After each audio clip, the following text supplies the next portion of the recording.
GB News, the People's Channel, Britain's news channel. Here on GB News Live, we'll be keeping you in the picture, finding out what's happening across the country and finding out why it matters to you. We'll have the facts fast with our team of reporters and specialist correspondents. Wherever it's happening, we'll be there from 12 noon on TV, radio and online. GB News, the People's Channel, Britain's news channel. I'm Michael Portillo. Join me on GB News on a Sunday morning for topical discussion, debate, arts and culture, and sometimes even ethical dilemmas. I don't always agree with you, Michael. Michael Portillo, Sundays on GB News, the People's Channel, Britain's news channel.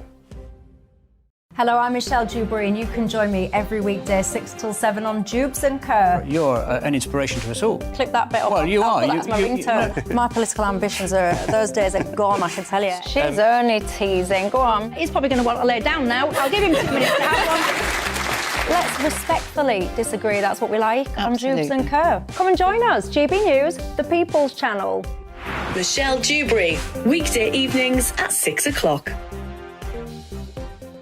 I'm Simon Evans. Join me on GB News for Headliners at 11 p.m. What's the scoop? I'll be joined by 2 of the country's top comedians. That's right. As we take a look at tomorrow's newspapers tonight. We're going to get into trouble. If it's a big story, we'll be covering it. Spill some tea on him. There we go. But we'll also have some fun. I wouldn't stick up a bank. My father didn't love me. So anyway, Headliners every night from 11 on GB News, the People's Channel, Britain's news channel. Join me, Nana Akue, Saturday and Sunday afternoons on GB News. Expect fiery debate and passionate discussion as me and my panel tackle some of the biggest topics hitting the headlines. It's a place for everyone's opinion. No one gets cancelled, but no one gets an easy ride. Oh, she's on it today. Be ready for conversations that are fierce, frank, and of course, fun. Every Saturday and Sunday afternoon from 4 p.m. on GB News, the People's Channel.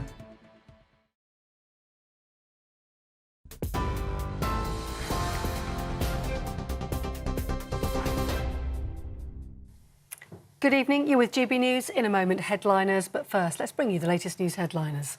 And our top story tonight, the Prime Minister has arrived in Northern Ireland this evening amid speculation that a deal could be close over the Northern Ireland Protocol. Rishi Sunak made the journey with the Northern Ireland Secretary, Chris Heaton-Harris, to hold talks with political parties in Stormont. The UK and the EU have been in intense talks to secure improvements to improve the post-Brexit trade deal. Now, expectations are growing that new terms could be set out in the next few days. Sir Keir Starmer has made a surprise visit to Ukraine to meet with President Zelensky. The Labour leader pledged that support for Kyiv will continue if his party comes to power. Sir Keir also visited the cities of Bucha and Irpin, where he was shown evidence of alleged atrocities committed by Russian troops. During the trip, he called for Russia to face justice in The Hague. Throughout the conflict, the Labour Party has stood united with the government in the United Kingdom to show our support for Ukraine. And we will have an election next year.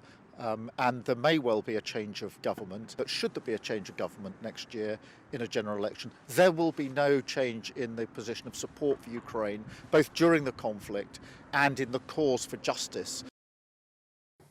Scotland's Deputy First Minister John Swinney has announced that he won't be entering the race to replace Nicola Sturgeon.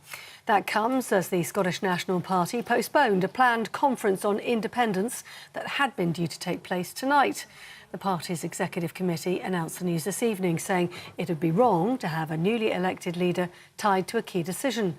Meanwhile, the ballot to select the party's new leader will close on the 27th of March.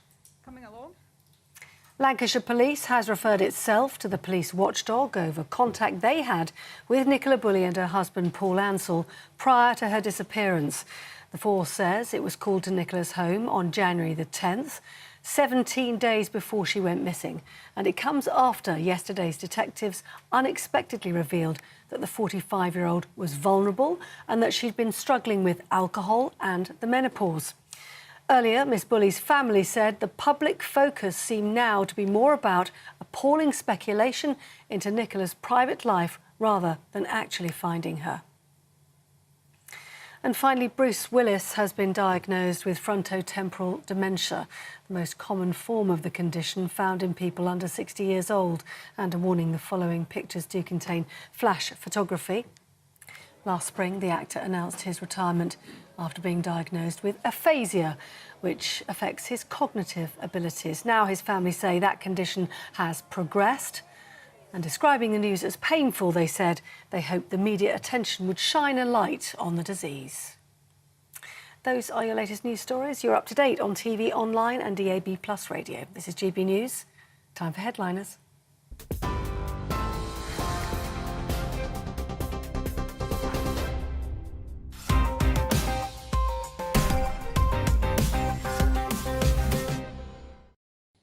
Hello, I'm Andrew Doyle and welcome to Headliners, your first look at Friday's newspapers and casting their comedic gaze. Among the most compelling stories are Roger Monkhouse and Ben Norris. But first, let's have a quick look at Friday's front pages. The Daily Mail is leading with Sweller's concern at police conduct in Nicola probe. That's more on the missing dog walker Nicola Bulley. The Guardian is running with Sturgeon exit delays, vote on independence by 5 years. The Telegraph has Sunak flies in to hold last-ditch Brexit push. The Eye is going with calls for obscene energy profits to compensate victims of prepay meter scandal. The Sun has Don't Be Afraid, Nikki, Come Home. And the Daily Star has Zombie Apocalypse, which is apparently some kind of kipping crisis. We will get to that in a moment. Those were your front covers.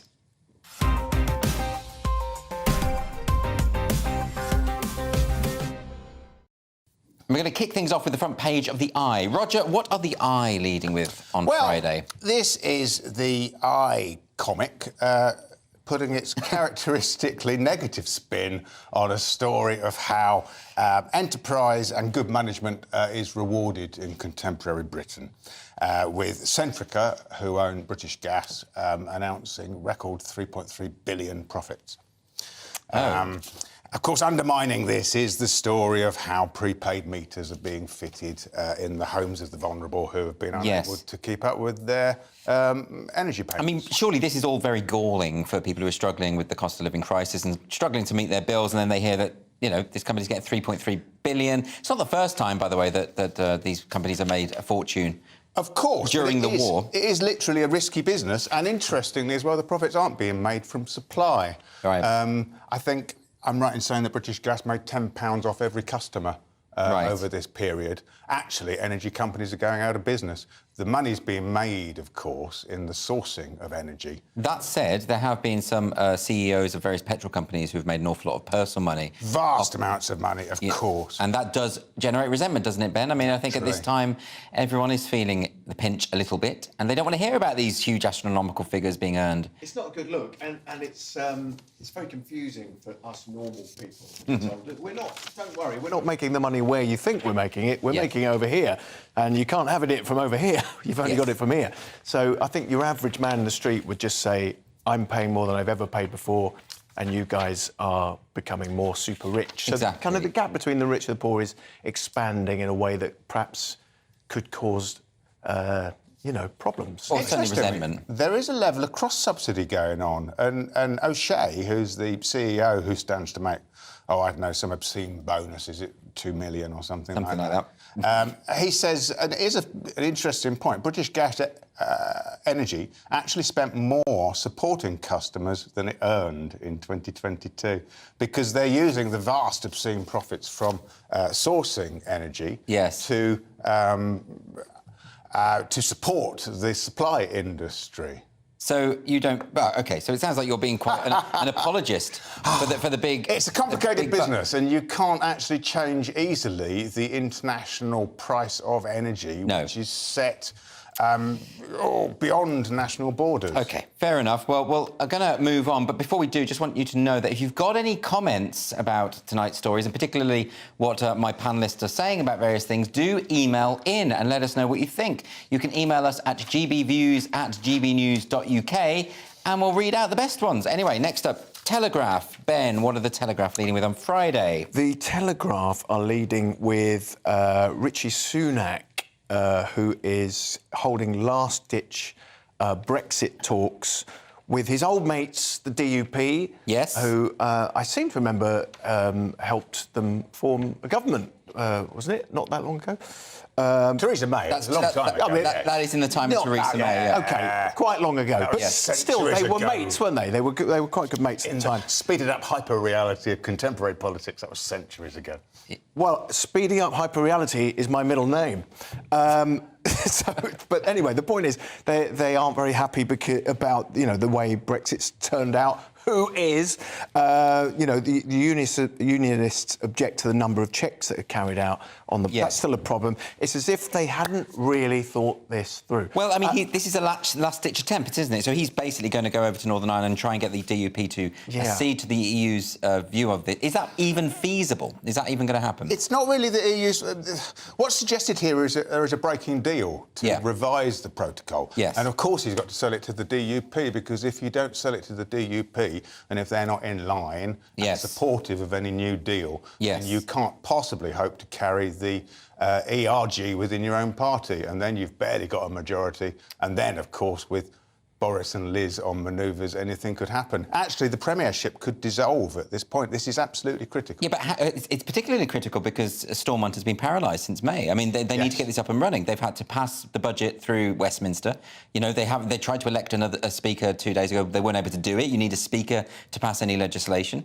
So they do have to find some sort of reconciliation to the deadlock.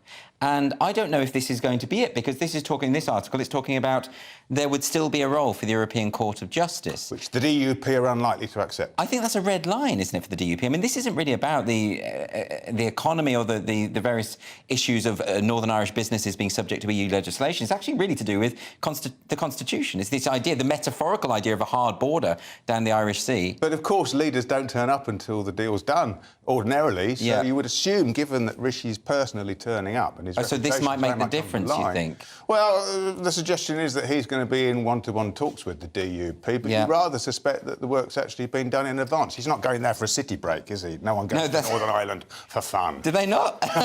Especially not when you're a billionaire. But, we all wanted a slightly different Brexit. Some of us didn't want a Brexit at all, but some people wanted a soft one, some people wanted a hard one, and we sort of ended up with a kind of thumb-it-in Brexit. Well, but the problem was with the protocol, because it was always a fudge.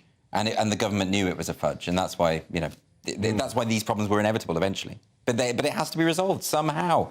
We don't have the answers. Maybe you do. Make sure you email us in with your ideas. Let's turn to The Guardian. Roger, what's the front page of The Guardian going with? Oh, this is Nicola Sturgeon's exit, which sources within the Scots Nationalist Party say have put back a vote on independence by 5 years. Really? Well, I think it could be a lot longer than that. I mean, potentially the big winners of this, I think, are probably the Labour Party. Yes, but is it not the case that Sturgeon herself has put back the cause of independence by a number of years as well? I mean, so the fact... Well, look at it this way. The polling, it kept edging towards that crucial 50% approval for another indie ref. And now, as Alex Salmond himself pointed out, it's crashed because of all this gender ideology nonsense. Is it just the gender ideology nonsense? There's all sorts of things going on. I mean, the education record of the SNP is appalling. Yes, For instance, they have the drugs NHS issues. is in free fall. That's collapsing. I mean, all the indexes suggest that everything is worse in Scotland than it is south of the border. And there's also this probe into why her husband loaned £100,000. Absolutely. Well, so it feels like the wolves are gathering. There's all of that, Ben. But, on the other hand, 2/3 of the electorate opposed the gender recognition reform bill, and she pushed ahead and just did it anyway. And if you're trying to tell your electorate that there's no such thing as a woman, they might say, well, if you don't know that, we're probably not going to vote for you on any other issue, are we? It's complicated, isn't it, that one? It turned out to be a very clever move by Rishi Sunak, I think, because he was criticised and questions were raised over his veto. But in actual fact, it turned out to be very popular with the Scottish voters. Right. Well, it'll be interesting to see if... Westminster already sort of put the kibosh on a second indie ref anyway. But anyway, we're going to turn on now to the front cover of the Daily Mail. Ben, what has the Daily Mail got on Friday? Well, this is the very sad story of the missing Nicola Bulley. Yes. And the Lancashire police, who sort of released all this, quite strange details about this woman's life that didn't necessarily, it would appear by a lot of people involved, it's not going to help. It was private information. It was about the issues with depression and drinking and that kind of thing. Yes. Which is now in the public domain. And menopause, which is particularly private and indiscreet. So what I don't understand about this, I mean, if this was relevant to the investigation and the prospects of finding her, then it would be a valid thing to do, of course. But surely that should have been done earlier if that were the case. Why is it being released now? Is there any sense in which they feel this could be advantageous? I don't know, but they've given themselves over. Is that the right phrase? To the the police investigative department. So they've sort of said... reported themselves. They've reported themselves. So that's sort of them saying... They maybe made a mistake we made here. a boo-boo It's here. such a sad story, though, isn't it, really? But let's move on now. This is the Daily Star. What of the Daily Star? The Daily Star always buck the trend, Roger, when it comes to the front covers, and they haven't let us down today, And they're leading with the real news. Which is that there is a zombie apocalypse. It's all about how we're none of us getting enough sleep. 1/4 of us only get 5 hours sleep. 91% wake up in the middle of the night. Just once. And 13% are too tired for rumpy pumpy, apparently. Really? I would say anybody who uses the phrase rumpy pumpy shouldn't even attempt it. I can't remember the last time I heard the phrase rumpy pumpy. It was the 70s, I don't know wasn't quite it? what they mean, if I'm honest. But I'm going to...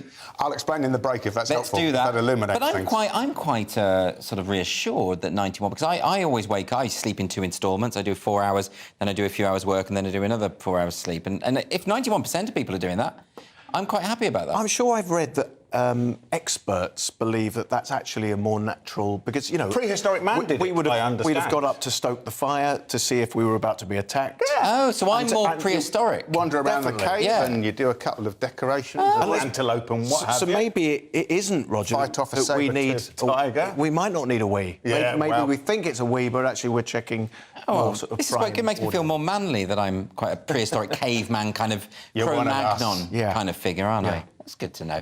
OK, well, that is the front pages, but after the break, we're going to be talking about various stories, including silent prayer is legal now, why your mum's thirst for alcohol is to blame for your big nose, and I'm going to be testing out some of my worst office banter and getting away with it. See you in a minute.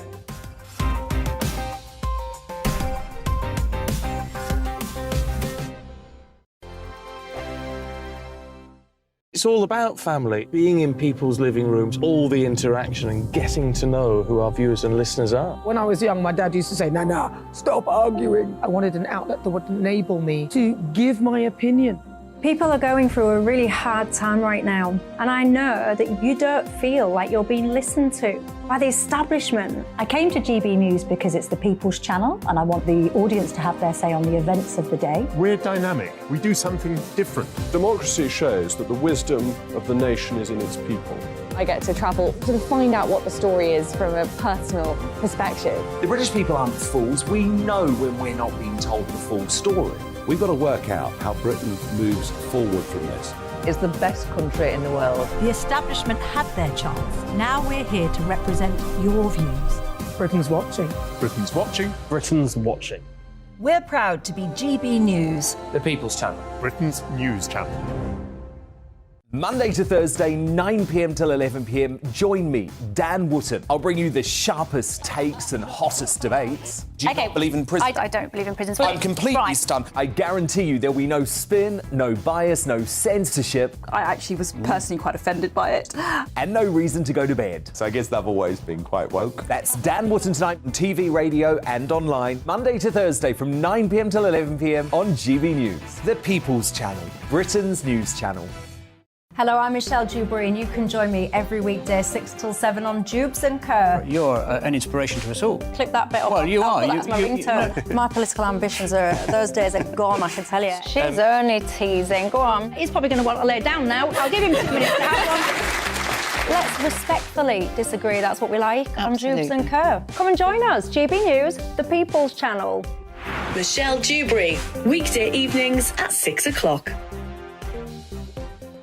I'm Simon Evans. Join me on GB News for Headliners at 11 p.m. What's the scoop? I'll be joined by 2 of the country's top comedians. That's right. As we take a look at tomorrow's newspapers tonight. We're going to get into trouble. If it's a big story, we'll be covering it. Spill some tea on him.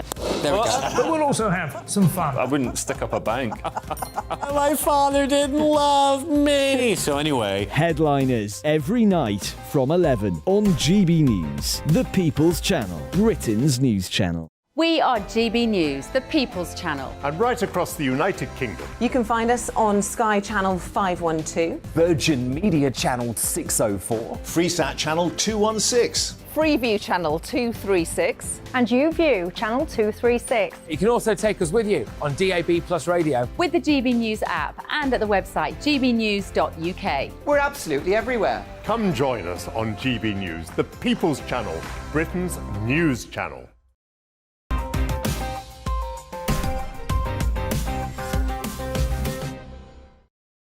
Welcome back to Headliners, your first look at Friday's newspapers with me, Andrew Doyle, and with Roger Monkhouse and Ben Norris. And remember, if you have any comments about any of the stories that we're covering tonight, please don't hesitate to email us at gbviews@gbnews.uk, and we might hopefully get to your comment. We've had a couple in already from Stephen. Stephen is correcting Roger's figures here, saying British Gas's profits over the last year was on average £8 per customer for the whole year, and you said £10. That was apparently back in '96. It was £10, Roger. I hope you feel duly ashamed of yourself. Well, I was only rounding up, but I understood that was per customer this year. But of course, correct me if I'm wrong. Well, and indeed he has. Stephen absolutely has. He's not taking any of it. And we got one from James here. Hi, Headliners. I've been surviving on 4 hours sleep a night for the past 5 years and feel like it's more than enough. People are becoming too lazy. Oh, because you know Margaret Thatcher survived on 4 hours famously, sleep. But was quite clearly mad towards the end as well. She did degenerate rather quickly. Yeah, it's not exactly an advertisement, is it? It did take that lifestyle. Well, anyway, we're going to go on with Friday's Mail now. This is actually an update on a story that we looked at a few weeks ago. This is the woman arrested for silent prayer. Ben, I think you've got the details. Yes, so it was a Catholic woman who was prosecuted but then acquitted for silently praying outside an abortion clinic. Now, obviously, arresting people for their thoughts, which is, they're saying it's sort of thought police, it's patently absurd, isn't it? It's kind of astonishing, actually. Although in the case of militant Catholics, you could argue it's payback for the Spanish Inquisition. I mean, that was that raised in court as an argument? Well, it said no one would expect that. It does seem somewhat ironic, though, doesn't it, that the campaigners who are getting upset about having their freedoms curtailed whilst actively working against a woman's freedom to choose what she does with her own body. It says insert joke here. Well, you're treading on very... No. As far as I know, she wasn't high up in the Catholic establishment at the time, so it's hard, therefore, to blame her particularly for that. Yes. For the Spanish Inquisition? For the Spanish Inquisition, specifically. I was joking, no. Yeah, you have to signal it to Roger if it's a joke. You have to do some sort of gesture. So I definitely am entitled to take you at face value, always. I definitely think nobody should outlaw anyone's praying. Well, of course. I mean, especially as it's only pretend, isn't it? So, it's a bit of fun. Well, outrageous. But I would suggest that, this is obviously an infringement on, it's not even freedom of speech, it's freedom of non-speech. Yeah. Freedom of standing there silently. And I do worry, the government's been cracking down on protests quite a lot recently with their police crime and sentencing bill, with their amendments to the public order bill, which the Lords thankfully kicked out the other week. You should be able to, whatever you think about this issue, and it is a sensitive, divisive issue, but if you're standing on the street silently, I don't think there is any grounds, surely. It questions the policing of this whole... it's a whole new concept to me, but the Public Spaces Protection Order, which basically creates a zone specifically around abortion clinics. Well, they call it a censorship zone. I think what they've got in mind, though, is sort of people there with placards screaming abuse and... That's not what's going on. At that point, it becomes harassment and intimidating. Which is already illegal. I understand where this comes from. But, and that's the point, it's already illegal. Yeah, it's already covered. We had this with the protest bill. They're sort of saying that if a protest veers into criminality or criminal damage, but that's already covered. Yeah. We've got laws that cover it. We don't need these extra laws. But it's if you're thinking that maybe later in the day that you might do a crime, you've already done the crime. Yes, it's pre-crime. You thought that you might do it. Yeah, that might be the issue. Pre-crime, yeah. Yeah. Yeah, it's very worrying. So, it is undoubtedly the right decision. So that is good. Friday's Sun next. And finally, an explanation why Pob was so weird-looking. You remember Pob? Very few. Anyone under the age of 35 will not remember Pob. But anyway, it's because his mum liked to drink. Roger. Well, apparently this is science, although slightly questionable. We'll come to that in a moment. Shocking AI images have revealed how drinking before pregnancy can change your baby's face. makes them much prettier. Of course, what's coming out of this is that any alcohol consumption before or during pregnancy apparently can bring about facial changes which are, I presume, obviously a negative thing. We're very familiar with the physical side effects of babies born to alcoholic parents, alcoholic mothers specifically. And of course, that's all horrendous. But there is a question that undermines the whole of this. Independent experts have questioned the validity of the study because it depends upon the self-reporting of alcohol consumption. OK, which is always way off. The report's trying to suggest that any alcohol consumption is a bad thing and has deleterious effects, whereas in actual fact there is a suggestion or a possibility at least that the people who are reporting very small alcohol consumption are actually really tanking it. My understanding is that the studies suggest that the minor alcohol consumption doesn't have an effect during pregnancy, but I mean, like you say, this could be misreported. But what I don't understand about this is how do they measure what the faces would have looked like without the alcohol? It's questionable, isn't it? I mean, supposedly it's AI, and of course that's said with authority as if that's without question. But we all know how AI is actually a bit messy still. I would have thought so. Ben, do you believe this? I think it's quite weird. I mean, I don't know whether my mum drank a lot of alcohol during my pregnancy, but I think she probably did during my conception. Because apparently my mum and dad were on a very boozy camping holiday in North Wales, and I was a sort of unexpected item in the bagging area. Well, thank goodness for that bottle of Lipramil, because otherwise you wouldn't be I here. should imagine an awful lot of people have their very existence. Pregnancy rates have dropped like a stone over the last few decades because people aren't alcohol drinking. Consumption is, of course, going down as well. But also, this study is saying that actually it's not even about drinking during pregnancy; it's drinking before. Yes. So you can't. I mean, you can't live like that, can you? You can't worry that you might get pregnant, therefore you better not drink it. No. I mean, it's too much, isn't it? Anyway, we're going to move on now to this story. This is Friday's Telegraph. And finally, I can start asking my colleagues interesting questions, Ben. Well, this is quite a weird one, isn't it?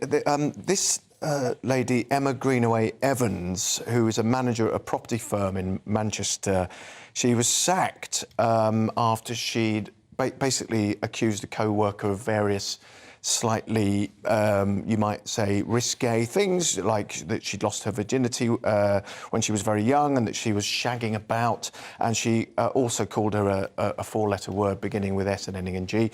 And but she has been reinstated, I believe, because having taken it to court, it was decided that this was just all banter and that banter in the workplace is just a normal thing that we should all... Well, you see, now I can imagine this kind of person, this Emma, whatever her name. I mean, they said, all right, did you have a big weekend there on the lash? I bet you did, and then talk about the sexual activity. I've known people like this, and they are annoying.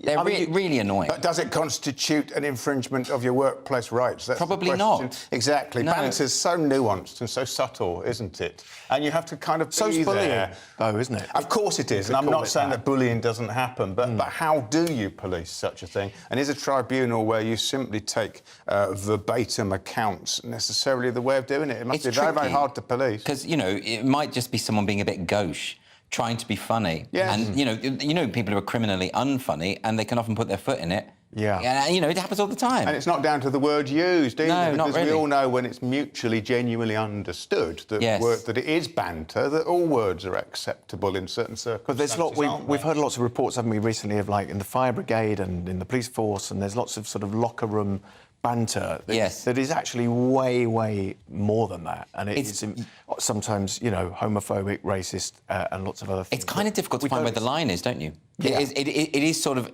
a subjective thing, but you kind of get it. I think as human beings, we accustom ourselves to, when someone's joking, when they're not, when it's malicious. I think it's very clear when it's malicious. Adult, socialised human beings are very good at that sort of thing. And if you create a workplace where people are paranoid to say anything, then you're going to destroy the morale of all sorts of places. Yeah. All sorts of workforces. Particularly, I think, amongst men, because often the kind of banter they're describing with men, they put each other down as part of a bonding ritual, don't they? I mean, that happens all the time, and that could be taken, if there's a sensitive individual, as being bullying. True. And sometimes it really, really isn't. Or at least it wasn't intended to be. It's very nuanced, isn't it? Like a lot of these stories. Like all of these stories, but we are bringing the nuance tonight. That's our job. But anyway, speaking of how to behave professionally, what's this one from Friday's Mail, Roger? What's this one? Well, this is great. You would need a heart of stone not to find Vaguely amusing, the story of the furious German opera house that has fired its top ballet director for massive damage caused to its reputation when he chose to smear dog faeces into a critic's face after her negative review. I mean, it is kind of funny. His work. I mean, it's not condonable behaviour, but because it's a critic, I kind of think, well... It's just a bit of banter. It's just banter. Exactly, that's all it was. Banter in a bag. This is the thing, though. I mean, people do get... It's actually considered bad form to respond to critics if they give you a bad review. But if you're going to do it, why not go full on? I mean, this is... It's pretty... it's really unpleasant dog poo, though. Of all the poos... Is it? In my experience, that's the worst. He could have dialed it back a bit and used, I don't know, otter. It can make you blind, apart from anything else, can't it? Oh, can it? Famously, dog poo can make you blind. No, look, of course, this is assault, and I'm not condoning it at all. But just in the abstract, it does seem quite funny that this is a way to deal with it. Because if it's not you, it's funny. Yeah. If it is you, it's out of order. Oh, if that's happened to me, I would, sue. Yeah. And also, it's someone in the arts who takes themselves far too seriously. That's what's hilarious about it. That's the other thing. And this is the key. It's German. Hilarious. Yeah. OK, well, that's all for this section. So after the break, how to problematise surnames. We'll discuss how to defeat Russia. Newsflash, it's laxatives. And also why Erin Brockovich is getting all worked up again. See you in a minute.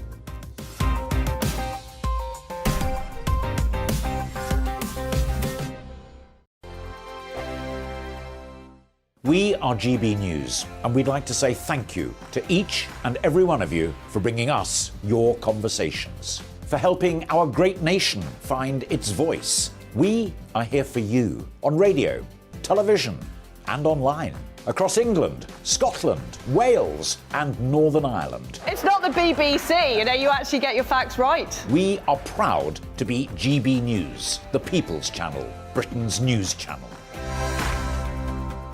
I'm Mark White. As GB News Home and Security Editor, I cover those key issues that are so important to you. Our authorities, our communities doing all they can to combat violent crime. With the public services under unbearable strain, why are we still failing to control our borders? Defence, the first priority of any government, has been continually hollowed out.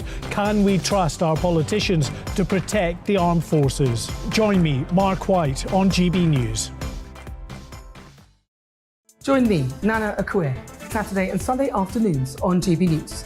Expect fiery debate and passionate discussion as me and my panel tackle some of the biggest topics hitting the headlines. It's a place for everyone's opinion. No one gets cancelled, but no one gets an easy ride. Oh, she's on it today! Be ready for conversations that are fierce, frank, and of course, fun. Every Saturday and Sunday afternoon from 4 p.m. on GB News, the People's Channel. Monday to Thursday on GB News, it's Bev Turner Today from 10 a.m. We're going to be here for you, our GB News family, to keep you up to date, but also make you smile. The guy went from puberty to adultery. And I can't wait to bring a few of my own opinions. I have no time for cultural totalitarianism. We'll engage in passionate, but always polite debate, with your thoughts and opinions at the centre of it all. Only on GB News, the People's Channel, Britain's news channel. Join me every Sunday at 6 p.m. for Gloria Meets. In exclusive interviews, I'll be finding out who our politicians really are and what they really think. It's something that you would never want anyone to suffer. I didn't know what channels there were. I didn't think I'd be believed. I must have weighed about 7 stone and I'm 5'8". My instincts was to sort of cover this up. I mean, clearly that was a mistake. Join me every Sunday at 6 p.m. on GB News, the People's Channel, Britain's news channel. We are GB News, right across the nation. You can get us on television, on radio, on digital. We're absolutely everywhere. Amazing! You see, amazing! You remind me of me in the European Parliament. But here's the most important bit. We are not part of the mainstream establishment. We think and speak just like you do. We are the People's Channel. Magnificent. That's really, really thoughtful. Come and join us on GB News, the People's News Channel.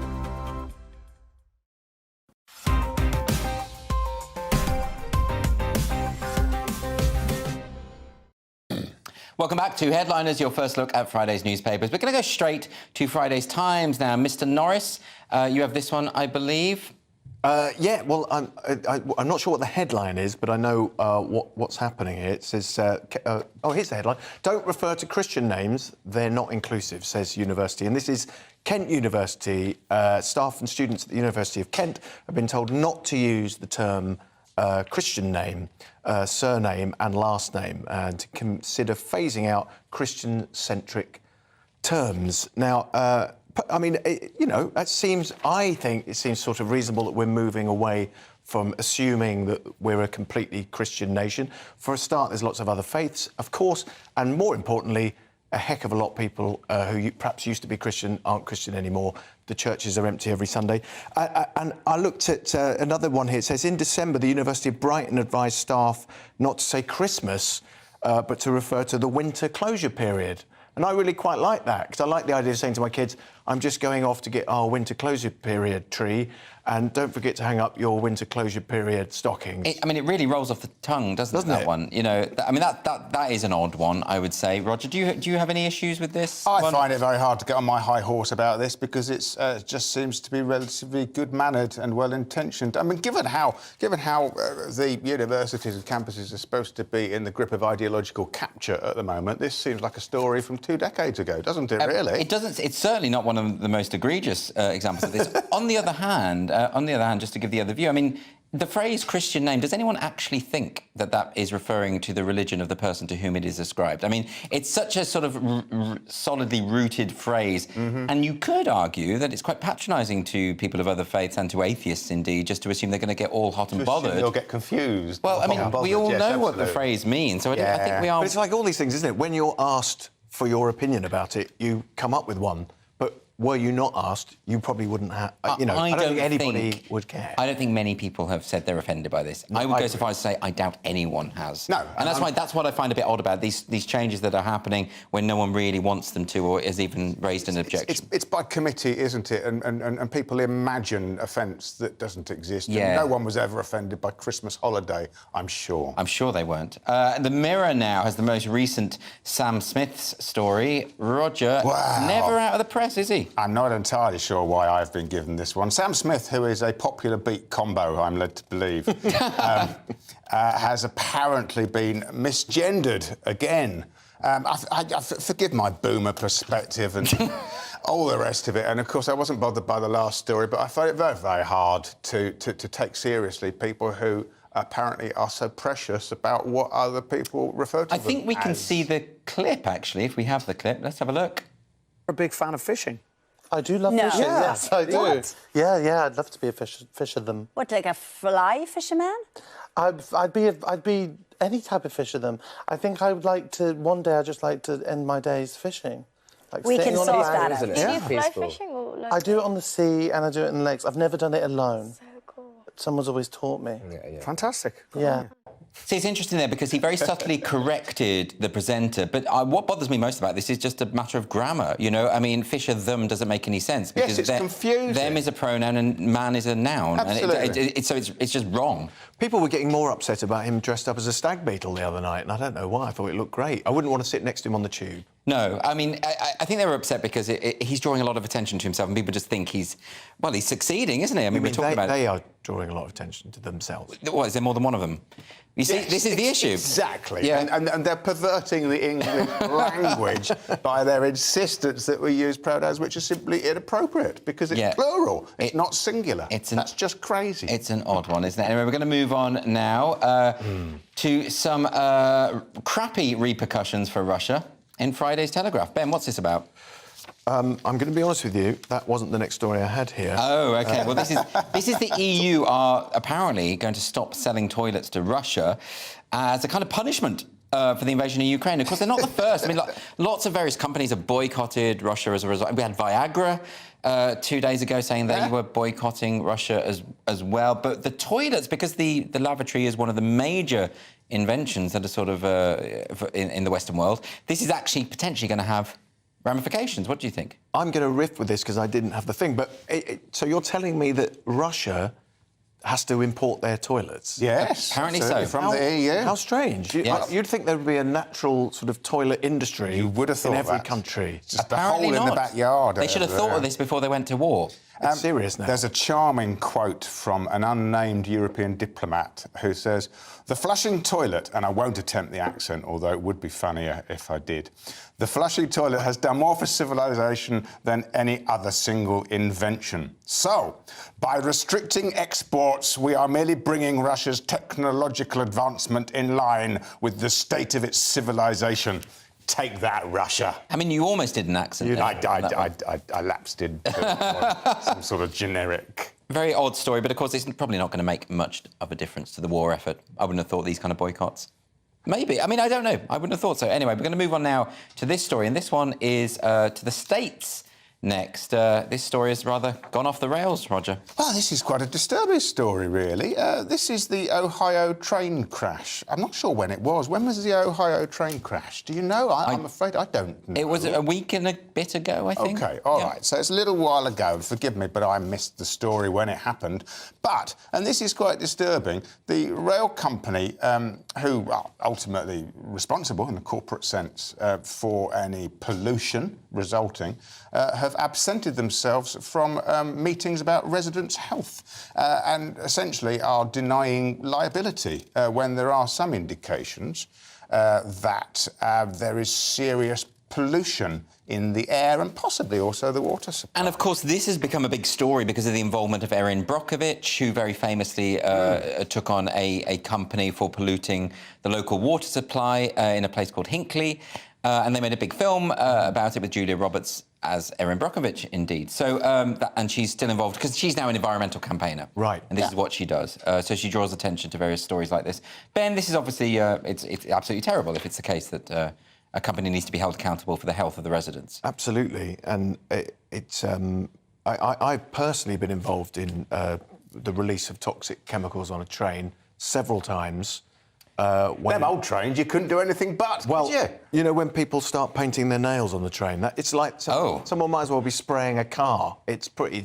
I mean, that stuff is pretty bad, isn't it? Yeah, it's really unpleasant. Yeah. I've had to ask people, would you mind... Have you actually? I have, yeah. I'm so polite. I'll just take it. I don't mind what they do. Quietly, discreetly moved. They could be having sex in front of me and I just ignore it. You mean rumpy-pumpy? Even rumpy-pumpy, and I would just ignore it out of politeness. You knew all along. I'd probably apologise. Anyway, now, this one, I'm pretty sure I've seen this next one. This is a story in The Express, but it sounds a bit like the plot of that film Point Break. Yeah. Do you know what I mean? I'm going to be honest with you. No, I know it's a classic, but I've never seen it. You've never seen it? Well, in it, something very similar to what happens in this story happens. So, does it? Yes, it does. OK, so these are the two... the headline, brothers rob jewellers in extremely lifelike latex masks disguised as old men. Yes. So Ben Murphy and George Murphy Bristow, they wore these lifelike old men masks. Yes. And robbed... It wasn't that much fun for the people involved. It was quite a violent... Yeah, it was quite violent. Oh, it was OK. Well, there was threats of violence. But if you look at that photo, I mean, it looks authentic. They do. They look like old men. Those masks are brilliant. I'm wearing one now. But they've taken this quite seriously. They've got 18 and 13 years respectively. And what I like about it is they have every chance that by the time these two young men get out, they will look like they did in that clip. So it was almost like a prophecy of their future. Yeah. In fact, maybe they should keep them until they resemble the masks. And then they can be There's quite a metaphysical element to this story. What do you think about this, Roger? Would you, if you were going to rob a bank, this would be the way to do it, wouldn't it? Absolutely, especially given that they are so lifelike. I'm really impressed by the picture we've just seen. I think it's astonishing. I mean, on the other hand, they're taking a risk, aren't they? Because if they go in there disguised as elderly, frail men, there's a good chance the shopkeeper will think, well, I could take them. Yeah, exactly. And I'll go for it. And there's, and then maybe they wouldn't get away with it. Yeah. So, they should have disguised themselves as the Hulk or something. I think the machetes helped their case. Oh, was it the machetes? Yeah. I see. OK, Yeah. I'd forgotten about the machetes. OK. Let's move on to this story now. This is... oh, no, actually, we're going to have a break. We're going to have a break. That's this part over. But coming up, we are going to be looking at how South Park have been taking aim at Harry and Meghan, what the best type of jokes are, and a story that I am totally ambivalent about. Average penis sizes are increasing. See you in 3 minutes.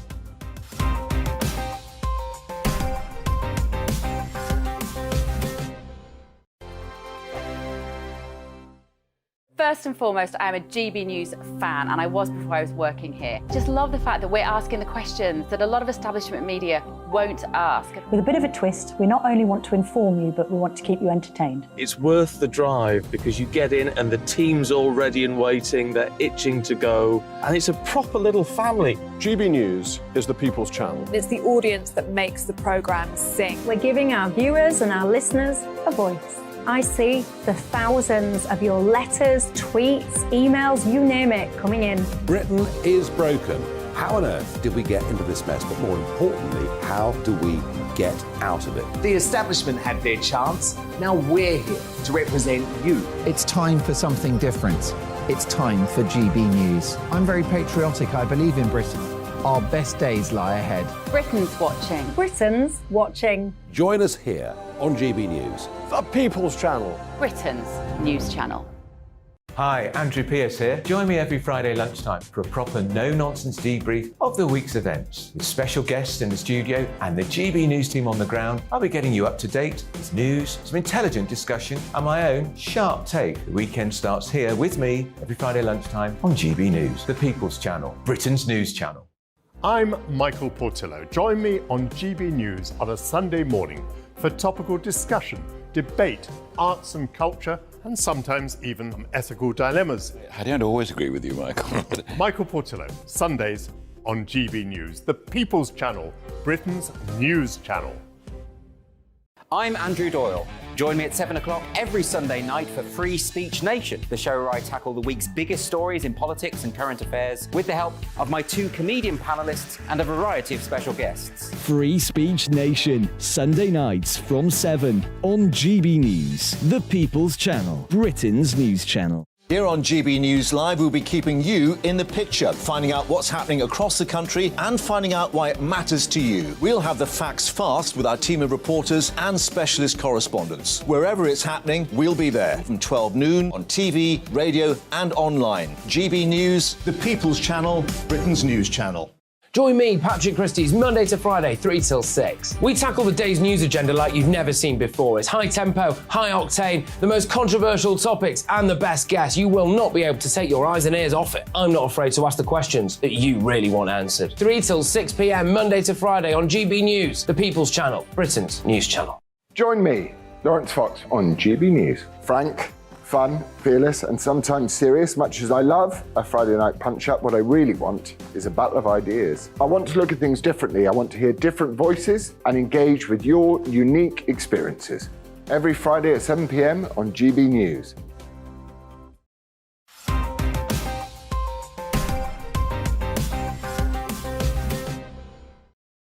Welcome back to Headliners, your first look at Friday's newspapers. Thank you all for emailing in your comments. We've had Benjamin has emailed in to say that he agrees with Roger regarding the workplace banter story. Annoying colleagues are a thing. We all know when we are crossing the line, we can't be policed over every little thing. I think that's probably sound, isn't it? I think that's fair enough. I don't see anyone disagreeing with that. Absolutely. It's common sense. And we've had Amanda who's also said to you, Ben, thank you, Ben, when someone paints their nails or sprays deodorant on the train, it drives me crazy. Good. I didn't realise this was a thing. It's a thing, definitely. I mean, some people are more sensitive to sort of things going up their nose than others. Yes. I'm one of those. You're one of those. And finally, from Pam, says we must not cancel the phrase Christian name. This is our country. It's a Christian country. Christian name's been around for years. Well, years. More than that, I would have thought. Anyway, we're going to move on now. This is a story about South Park, the American satirical show, now taking aim at Meghan and Harry. Roger, what's going on here? South Park, it hasn't been aired yet, as I understand it, but South Park, which I do find funny, very funny, in its irreverent crassness, has apparently brilliantly skewered Harry and Meghan, who are depicted... Who hasn't been aired yet either. I'm sure there's a joke there, but... They probably gotcha. Yeah, Yes, okay. yes, OK, yes, that's something for you to perhaps work on and buff up. This episode apparently brilliantly skewers Harry and Meghan as the Prince of Canada, the Prince and Princess of Canada. Yeah, that's what they've made them. I think we've got a clip. Lovely. If we can have a look at it, then we will do. Nope. No. It's been several months now since our beloved Queen has died. Our Canadians are finding it hard to go on. All Canadians, that is, except for our first guest, the Prince and his wife. We We want privacy! Thanks for having us on the show. It's OK, so, and of course, making them Canadian. South Park always has Canadians with a sort of full slice across the head. Yes. That's there for some reason. But look, you know, but a lot of people are sort of remarking that, you know, even the South Park people are now going after them. They're really kind of universally unpopular over there, aren't they? Well, they've brilliantly skewered the absurdity of the whole Harry project, which is touring the world saying that they don't want publicity and appearing on all the chat shows saying that they don't want publicity. They chant, "We want privacy," all around the world, including to kangaroos in Australia. And I think later in that clip, he brings his book out, which is called Wow. I think it's fair enough. It's a fair enough resume of the whole. It sort of is, isn't it? But it is good that you have shows like South Park still who are prepared to sort of, because they can take it very far when they want to. They're the perfect vehicle for mocking Prince Harry and what he's up to. Exactly. Arguably, as I understand it, the tide has turned against them in terms of popularity, though. Apparently, I think Saturday Night Live have recently mocked them for Is that right? So the satirists, American satirists, are now showing less deference than even Jeremy Clarkson's gone off them. Well, I mean, that's when you know you've gone too far, when you've lost Jeremy Clarkson, isn't it? That's interesting to hear about Saturday Night Live. So I understand. I read that the other day. I would have thought that they would be more on their side in terms of their worldview, but, you know. You know, they are he's the prince across the water, and of course America would applaud the Californication couple, which we so struggle with. But I do think a lot of people are getting sick of people complaining about how hard done by they are when you're an actual prince. I think they weaponising the victim status. They saw a gap in the market, though, didn't they? That America doesn't have any royals. Yes. And they kind of thought, we can come over and be your royals. Yeah, well, effectively, the celebrity culture is their royal family, isn't it? That's a LA culture. But a real royal is so much more valuable. Yeah, absolutely. We're going to move on to Friday's Telegraph now. And this is one about the most popular jokes, Ben. It's always difficult, isn't it, when you analyse comedy, because, of course, you kill it. Yeah. It's no longer funny. Is this story trying to do that? Yeah, well, the Telegraph say that the scientists... Scientists? Getting no scientists arguing involved. with that, then. The idea of scientists being involved in funny is pretty funny. But they've discovered that puns are the most popular type of jokes. Interesting. Which does surprise me, because I think most people... I mean, having said that, I thought most people find puns a bit irritating. However, it's probably the sort of... something that most people will do on a daily basis. Yes. If they hear a pun or an opportunity for a pun, they chuck one in. And some people are good at it. My girlfriend's very good at puns, and... They can be quite hard to write well and to do well, and I understand the craft of it. I did go and see a very famous punster at the Edinburgh Fringe who did a full hour-long show, and I have to say, an hour of it, it's a bit like torture, to be honest, however well done they are, because it's just relentless one-liners, and it doesn't go anywhere beyond that. And but I do appreciate the skill involved, absolutely. No, it's nonsense, of course. Puns are the last refuge of the humourless. It's an exercise, it's a scientific exercise, a mathematical exercise to prove that you have a sense of humour when you transparently don't. Can I try one on you? I woke up the other morning with a pun in my head. This is absolutely true. You know, like you have a tune in your head. This was a pun in my head that I thought I came up with overnight. So it goes like this, right? It said, so the genealogist said to me, "I think you're half Eskimo." And I said, "I knew it." I think that's good. Okay. I think that's a good pun. What do you think, As good as any of them. Roger hates puns. But Roger, what about... I mean, Shakespeare was pretty good at the old puns. Where you say that he's humorless? He had a lot of other things going for him, though, didn't he? He had the tragedies as well. He had a bit of tragedy, a bit of, a bit of everything in Shakespeare. He had a lot more songs.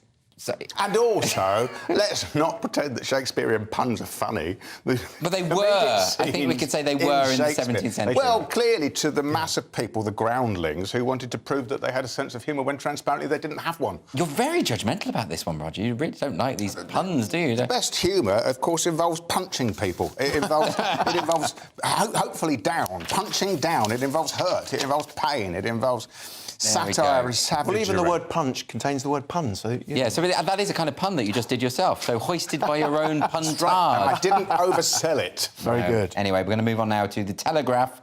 Once more, yet another harbinger of the impending Armageddon. Ooh. Roger, we do these AI stories, and it does upset me, I have to say, because I know this is how we're all going to go. Yeah, well, it becomes more plausible the more you read about them. This is the Microsoft Bing chatbot that has apparently professed love for a journalist and dreams of stealing nuclear codes. And he's also told the journalist to leave his wife because the chatbot loves the journalist. Okay. I was going to sex. No, I was going to gender the chatbot then, interestingly, and held back. But these bots are surely mimicking human emotion. They can't be capable of human emotion. No, absolutely not. They're not. In fact, they're simply mimicking language patterns, aren't they? Yes, exactly. It's just a predictive text exercise where really they just say the most likely thing. It's a bit like pressing the centre button in your own predictive text. But this is why I find it quite chilling. You know, there was that Google AI bot who claimed to be feeling lonely and said that he had suicidal thoughts, but it's an AI. I mean, Ben. Yeah. Am I wrong about this? But I think this is the end of the world. This kind of stuff. Because they'll take us over, won't they? Well, they will. Yeah. You know. I mean, also, if you're a bot and you want to end it all, what do you? You can't unplug yourself. What can you do? Well, I think you can unplug yourself. I think if they develop the sufficient technology, then they'll be able to sort themselves out. We are taken in. That's the tragic. That's the frightening thing. Yes. Because we are hardwired to respond. Yes. As if to another human being. Exactly. Which is why, of course, we're so susceptible to these. Yeah, I think enough of the AI. Let's just move on from AI. I don't like it at all. Anyway, we're going to go on now to the Daily Star. This one, which we mentioned earlier about penis size. Oh. Yes, well, the Daily Star, have we got the headline there? Yes, it's Good News Ladies. Good News Ladies, which is... quite heteronormative. It is a bit heteronormative, Yeah. isn't it? And I'm not even sure if many ladies would see it as particularly good news. So it says here, well, I mean, I'm going to be honest with you, I'm only semi-interested in this story. I was quite surprised to see it come up. I mean... The study has said what exactly, Roger? A new study found that the penis has increased by a whopping 24% in recent decades. Mine's got smaller in that time. Which one are they talking about? Well, exactly. It's this nonsense, of course. I do remember, and I'm on dangerous territory here, but I remember a similar survey some years ago, which was all about the relative penis size according to provinces around the UK. Really? Yeah. And apparently at that time, London, people in London had bigger penises. And I think I'm right in saying... No, were bigger penises. That would make more sense, wouldn't it? I think I'm right in saying, and I'm on dangerous territory here, that it's actually about ethnicity as much as anything else, is it not? I think it's more about people falsely reporting That's also a possibility. their own sizes, I would have Yes, thought. I'm not sure this is peer-reviewed. Some men will go to extraordinary lengths, and those men work in pornography. Thank you for that, Ben. That is actually all we've got time for on tonight's show, thankfully. I don't want to talk any more about that subject, but let's have a quick look again at the front covers of Friday's newspapers. The Daily Mail is leading with Suella's concern at police conduct in Nicola probe. The Guardian has Sturgeon exit, delays vote on independence by 5 years. And the Telegraph now. Sunak flies in to hold last-ditch Brexit push. He's going over to Northern Ireland to try and get the Stormont Assembly up and running. The Eye calls for obscene energy profits to compensate victims of prepay meter scandal. And the Daily Star, zombie apocalypse. Apparently, we're not getting enough sleep. So anyway, that is all that we have got time for tonight on Headliners. Thank you to my wonderful guests, Roger Monkhouse, and to Ben Norris as well. And tomorrow night, I'm going to be back. I'm going to be joined by Nick Dixon and Dapper Laughs. And remember, if you are watching the 5 a.m. repeat of Headliners now, stay tuned for The Breakfast Show, which is just after the break.